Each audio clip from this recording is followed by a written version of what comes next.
What are the Rams draft targets' biggest weaknesses and why they shouldn't draft some of these guys at 19? That's coming up next here on Locked On Rams.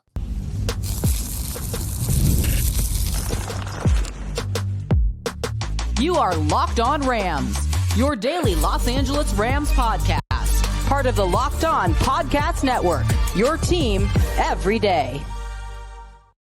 What is up, Ramley, and welcome to another episode of Locked On Rams, your daily podcast covering your Los Angeles Rams.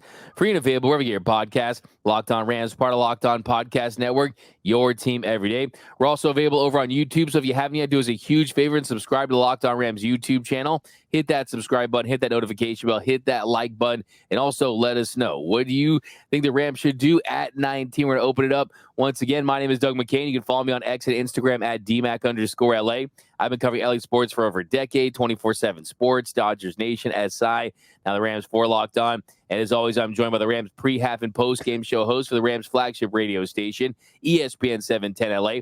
He just finished his 8th season covering your Los Angeles Rams, the People's Champ, Mr. Travis Rogers. You can follow him on X at Travis Rogers. And on today's episode, what are the biggest weaknesses for the Rams targets in the first round with their number 19 pick? We're going to dive into some of those. Also, the Rams bring back a linebacker.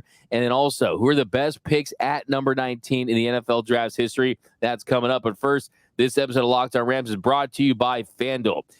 Make every moment more. Right now, new customers get $150 in bonus bets guaranteed. That's $150. Win or lose, visit FanDuel.com/lockedon to get started. Okay, Travis, so first segment today, we've heard some of these names. We've dove into some of these guys in depth, some of these first-round targets, some guys that they could trade up to get, some guys that they could maybe be available at 19 that they could pick up. But we're going to start with one guy that could be looked at as Aaron Donald's replacement in defensive tackle, Byron Murphy, the second out of Texas. He's believed to be, by most scouts, the best interior lineman available in this draft.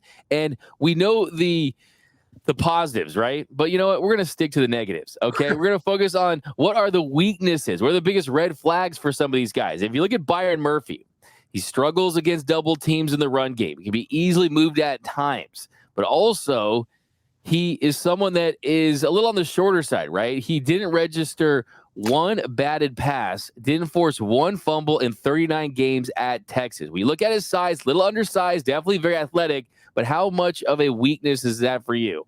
So I'm glad you brought that up because there's a couple of things in there that I think go together that give me a little bit of pause. And that is, you talked about replacing Aaron Donald and a little undersized. That just feels like too much of a perfect, I'm going to go chase the dragon on what I had with Aaron Donald and go get another guy who's a little bit smaller than perfect, right? That because Aaron Donald wasn't the size that, you know, the prototypical NFL defensive tackle is, then you're thinking, oh, well, we can do it again. Aaron Donald is so unique. He was such a one of one. He was such an impossible player to replace. My fear there is the comparison that he will be going up against, the player that he is trying to replace, and just simply the size that he is that you're talking about right there. That's putting a lot on a guy's plate all of a sudden. Replace Aaron Donald, be a little undersized like Aaron Donald, and actually being undersized. Those are things that add up to hey, why isn't this guy Aaron Donald? And I don't want anybody to have to deal with that. Yeah, exactly. I think that to me is something that really sticks out because it's almost eerie when you kind of look and listen to some of the quotes about Byron Murphy, about his size, his athleticism, his quick hands, how he uses his leverage. I'm like, are they really? It's like a Hollywood producer like trying to replace an A-list actor with some young up-and-coming star that they think is going to be that next guy when there's really like 10 superstars in history, right? In Hollywood, it's like you're not going to find another Aaron Donald, so don't even try. Those shoes are just too big to fill. I think that's it. And I think there are even the superstars that you're talking about is one thing. But then add on the fact of you're trying to step into those shoes immediately, right? This isn't 3 or 4 years down the road. It's like, hey, there's a little bit of a faint outline of Aaron Donald. Aaron Donald could still be the best player in the league at that position, and it's impossible not to be compared there. And I don't know if that's a reason to not take a guy, but it's a reason to kind of look at and say, all right, let's just never say the words AD again if we're talking about this particular player. Yeah, and some people say that he overly relies on his athleticism, and sometimes if you look at his tape, the size catches up to him. And if Yeah, that's the case at the college level, just think how it's going to be at the NFL level. right. Not denying that he's not a first-round talent, not denying that he's the best interior lineman available in this draft, but yeah, let's not just force a pick just to replace AD with a guy that has similar attributes when we know in the long run he's not going to go down the best defensive player at his position. Now, Nope. another guy we're going to talk about, of course, Liatu Latu. We talked about him a lot. We had him mocked as the Rams pick at number 19. And I think for me, and we talked about this a little bit last week, is that neck injury, okay? It's not just any neck injury. This is a neck injury where the staff at Washington, they didn't just say, okay, let's try to get you rehab. They recommended that he retire, right? I mean, that's what he was supposed to do. He thankfully didn't. End up getting 23 and a half sacks at UCLA, completely got his career back on track, got fully healthy. But that's definitely a serious little red flag kind of heading into the draft, I think, for me. Yeah, I think so too. Anytime you have had a serious injury like that, and the R word has been floated around before you've really even gotten started, that's certainly enough to give you pause along the way. If I were going to pick something else, D-Mac, I think for him, I think it's that the ceiling might not be particularly high. I think that it like the best version of him is pretty good, right? Not awesome. And if you're picking in the first round, at 19, I don't know if you have to hit a home run, but you'd like to at least get a double, right? And this feels like there's at least the possibility of this being, a solid 2-hop single through the left side of the infield. It's like, it's a hit. It's fine. It's good. You're on base. But I don't know if it really moves the needle all that much. Now, obviously all of this stuff could be wrong, but I think that when you look at him, that's one of these. I think the floor is very high, and I think the ceiling is relatively low. I think you're very likely to get a pretty good player as opposed to a star and a bust. Yeah, I think a lot of teams would like that, right? Hey, just kind of be the player you were in college, but the NFL level or close to it, and we'll love that, right? I think that kind of is something that you would hope for if you're Liatu Latu. And if you can guarantee me his health, then absolutely he's someone I'd be interested in taking. I think that there's a good chance that he could remain healthy, but also in the NFL, it just takes one play, right? And yeah, there are some of those concerns, but yeah, I think the pros outweigh the cons if you can just kind of trade a little down to get him. But at 19, with that pick, it's a little bit of concern. Then next one, we haven't really talked too much about this, but offensive tackle Amarius Mims out of Georgia. And this is someone who is upside. You talk about Latu. Yeah, the upside isn't crazy. This guy is insane upside. And the only issue with him is he has 8 career starts. Imagine having 8 career starts and you're a first-round pick. Well, that could welcome to the University of Georgia, right? Yeah. That's more of a testament to Georgia being awesome than it is to anything of him not doing it. If you had 8 starts at Oregon State, I'm a little more concerned than if you had 8 at Georgia. That's just a matter of a whole bunch of good players, a whole bunch of NFL players, a whole bunch of first rounders maybe being in your way. I don't love projects on the offensive line in the first round. That scares me a little bit. I think that's something that maybe, look, the Rams O-line is good. I think that left tackle obviously is the place that we've spent most of our time talking about. But if Jackson is your guy, you can live with it. That's not the end of the world. So I don't know if you make a big reach there. I think the Rams are in that window. They need somebody that can come in and play right away. And I'm not quite sure that might be that guy. Yeah, I think the thing with Mims, too, I mean, like 8 starts, you look at his tape, he was an absolute beast, though. And the upside is clearly there. But I think for me, on top of that, he doesn't have any history of playing left tackle. And that's a position that I think a lot of teams would be interested in having him playing there. So that's another one there. And then last one we'll hit today, as far as weaknesses goes, Odounze. So we've made the case on this show to trade up for Odounze. This is someone who, outside of Marvin Harrison Jr., I think could be the best prospect as far as a wide receiver in this draft, could go down as the best receiver in this draft because of how talented he is. Only issue with him is some say he doesn't create separation as much as the other elite wide receivers in this class. He doesn't change direction as much as an elite level some of the other receivers in this class. Me, I don't focus too much on that. I think we look at Penix Jr. I mean, he wasn't leading receivers as much, and that led to a lot of contested catches at Washington. So I push back a little bit on this one, but it's definitely out there that his lack of separation is kind of his ding. Yeah, look, I mean, I'm looking for a wart. I'd love to say, well, I don't love this.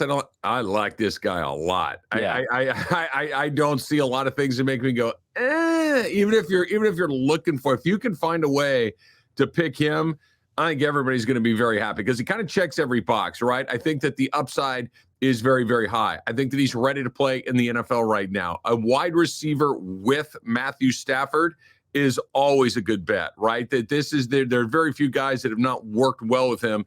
Throw him in there with Puka and Cooper Kupp as well. All of a sudden, you have a wide receiver room that he's going to get all sorts of favorable matchups as a rookie right there. I think that would be an absolute home run. Maybe he's not going to be a track star the way that some of these other guys are. So what? You get an opportunity to get him. I think you'd be thrilled to take him. Yeah, you could point to the average 3-cone drill, but like you said, I'm more concerned about how he runs around DBs than he runs around cones, right? I think that's a little more important to me. But coming up in our next segment, the Rams, they brought back a linebacker. They re-signed Troy Reeder. We're going to tell you what that means. That's coming up next here on Locked On Rams.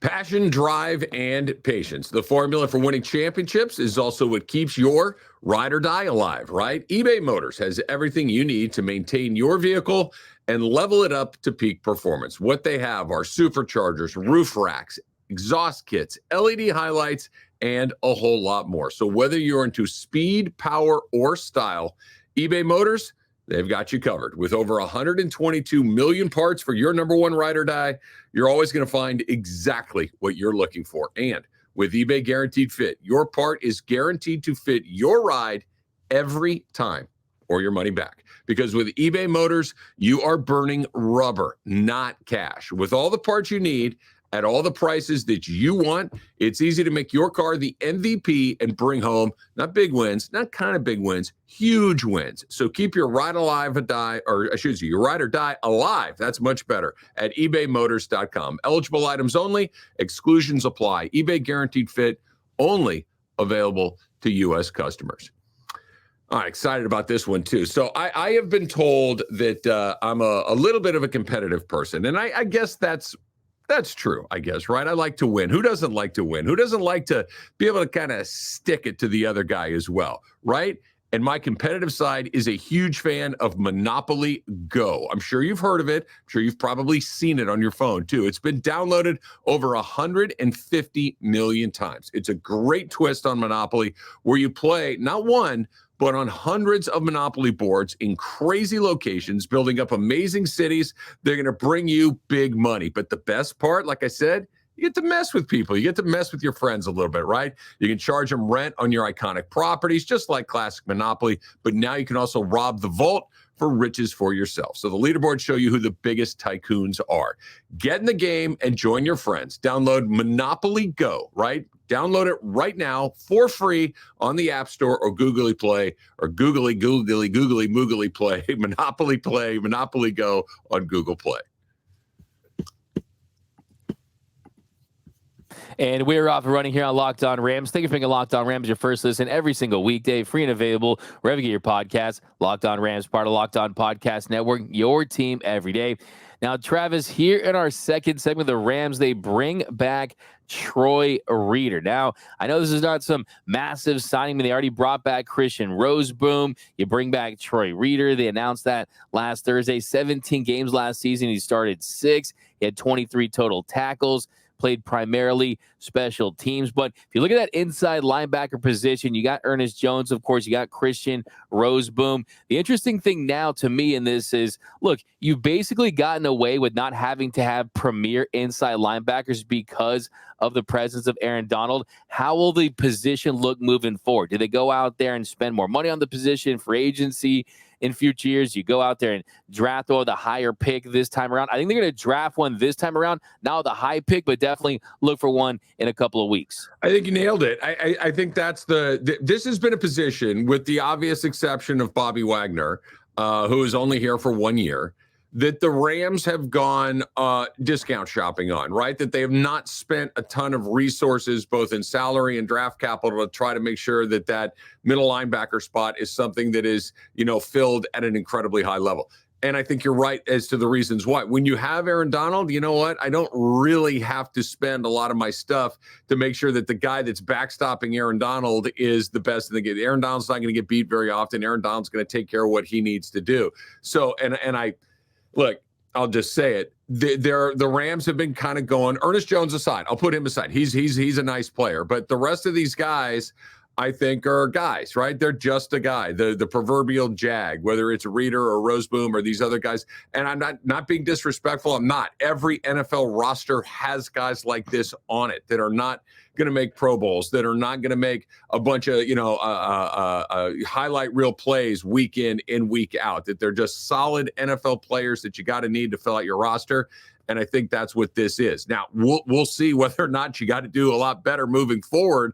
And again, this is kind of the overarching topic that I think that you and I have spent a lot of time on. I'm sure the everydayers have thought about it because we've been talking about it as much as we have. What does your defense look like without number 99 there? You're going to get you're going to have a whole bunch of questions you didn't even know you had until you actually have to see it for a few weeks and months. Absolutely. And I think that that's the number one thing there is this defense without Aaron Donald, and also this defense with, okay, we're not going to go out there and just replace every single position with external options, right? We do want to have some guys in here that bring the continuity, that know the system, that know the culture, and I think this points to that as well. Yeah, it's not some big name guy, right? I mean, we talk about Bobby Wagner. It's not a Bobby Wagner, but look, it's more, we talk about Monopoly, more of a Mediterranean, more of a Baltic, right? You got to have some of those cheaper properties to fill out a roster, and it's good to have some veterans. I mean, he did have a 3-sack game, okay? He has flashed at times, and you look at the draft where it stands, you got guys like Peyton Wilson, NC State. He's someone that could be picked up in the second or third round. Cedric Gray out of UNC, Curtis Jacobs, Penn State. I mean, the next 2 weeks, I'm going to basically name everyone so I can point back and say I said them when they eventually hopefully draft a couple of these guys. But look, they are going to draft a linebacker and development. Now, I will say, I would like to see them have an inside linebacker that's a little quicker, that has a little more coverage ability, a little more athletic. And I think we could possibly see that, then pick someone up that has that kind of potential in this draft. Yeah, maybe. I think you said something at the top there that I think bears repeating and kind of really sinking your teeth into a little bit is having somebody that's been around, having some internal options to fill these spots is a good thing because, like you're talking about, there's some institutional knowledge. There's just an understanding of the culture, an understanding of the expectations that come along with being a part of this organization, that if I don't have to teach you, if I can just understand that you know what it is that we're asking you to do from the beginning, I do think there is some value there. Now, you're always looking to get better. You're always looking to find a better player at a cheaper price. That's just the nature of this league. But this is one of those signs that's like, yeah, okay, cool. Troy Reader's coming back. He's going to be in the right spots. He's going to do the right things. Is he going to make a million plays? Probably not. Maybe, make one here or there. That's fine. That's great. But I don't know if this is a place that you need to fill until you need to fill it. We're going to find out without Aaron Donald.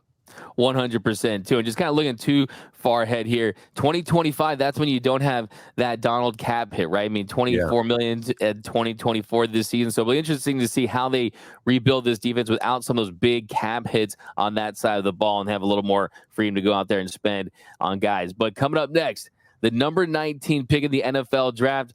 Who are some of the best at that spot? That's coming up next here on Locked On Rams.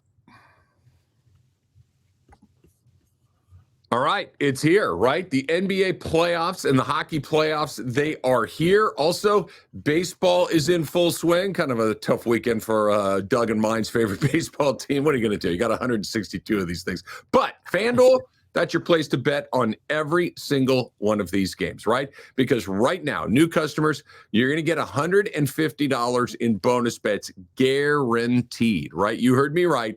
$150 win or lose. So maybe, it's the Masters this weekend. Maybe you're thinking you're going to go Rahm and you got it. Nah, you needed to pick Scheffler. But had you gotten in and you're a new customer, it's $150 win or lose, right? So bet on everything from slap shots to home runs to slam dunks, all in an app that is safe, secure, and easy to use. So what are you waiting for? Get on over FanDuel.com/lockedon, FanDuel.com/LOCKEDON, and make your first bet an automatic win. FanDuel, America's #1 sportsbook.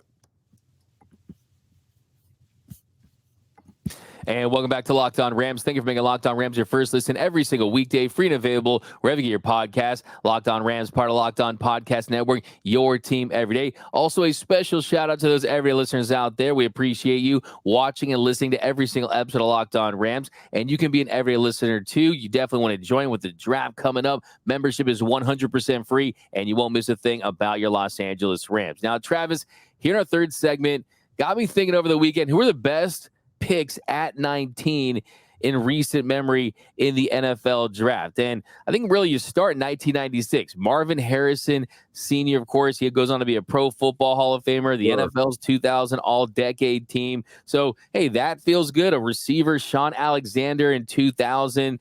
Some people say he was a victim of the Madden curse, but when he was right, he was really, really good out of Alabama, almost 10,000 yards rushing for his career, had 5 straight 1,000-yard seasons from 2001 to 2005. You got Antonio Cromartie in 2006, Michael Griffin in 2007, Jeffrey Simmons, really the best one from 2007 to 2019, defensive tackle out of Tennessee. So the question is, will they actually pick at 19? But look, there's a history of some teams hitting at that spot. I hope we get an Antonio Cromartie. And I mean that as like you get the right defensive back that can make some plays, not the guy that has three 3-year-olds at the same time. But that's a whole other topic for another. That was the greatest HBO clip from Real Knots in the history of that show. It was amazing, and I still think about it. But what a good player, right? Like Antonio Cromartie was in the league for a really long time, played for a lot of different teams, and was pretty good everywhere he went. If you could get a guy like that comes in, that plays, that takes the ball away, that do all those sorts of things, I think everybody would sign up for that. Hitting a Hall of Fame home run with the Marvin Harrison, I mean, sure, why not? That's the dream scenario along the way, but I think in a perfect world at 19. And again, I don't think either one of us, you tell me if I'm wrong, D-Mac, I don't think either one of us think they're going to pick at 19. I think they're going to pick a lot higher than that or a lot lower than that. I don't think that they're going to sit there. I don't even think they're going to move 1 or 2 in either direction. I wouldn't be surprised if they move up 5 or 6 or drop out of the first round altogether. I think that's probably a more likely outcome. But just kind of playing this out at 19, find a guy that plays, find a guy that starts ideally, and find a guy that you can put there and not worry about all that much. And if you get more than that, great. I can't stop thinking about the reference. I mean, Antonio Cromartie has 19 kids. Here's what I was thinking. This is what I was telling my friends when that happened. Why not have flashcards? Flashcards for your own kids, right? You put a picture of them on the front, and then you just test it out. And then by the time you can learn the names, I mean, just get the flashcards, right? It was a lot. And when they're all the same age, I would imagine, look, I've got 3 kids and I mix up their names all the time, right? I call Bobby Michael and Michael Bobby. I do it all the time. So Antonio was probably hitting for a higher average than I ever could have. Yeah, no, absolutely. But yeah, I think you're totally correct, though. Just getting back to that, I'd just be shocked if they just sat there and said, okay, 19, here's the pick. Let's do it. That's not what Les Snead does. That's not what the Rams do, for better or worse, right? For better or worse in that situation. But we are getting close to the draft, and we are going to be all draft all the time here on Locked On Rams until we do figure out what they do with that first round pick. But that's going to do it for this episode of Locked On Rams. My name is Doug McCain. You can follow me on X and Instagram at DMAC_LA. And you can follow the People's Champ, Mr. Travis Rogers, at Travis Rogers. And until next time, whose house? It's Locked On Rams house.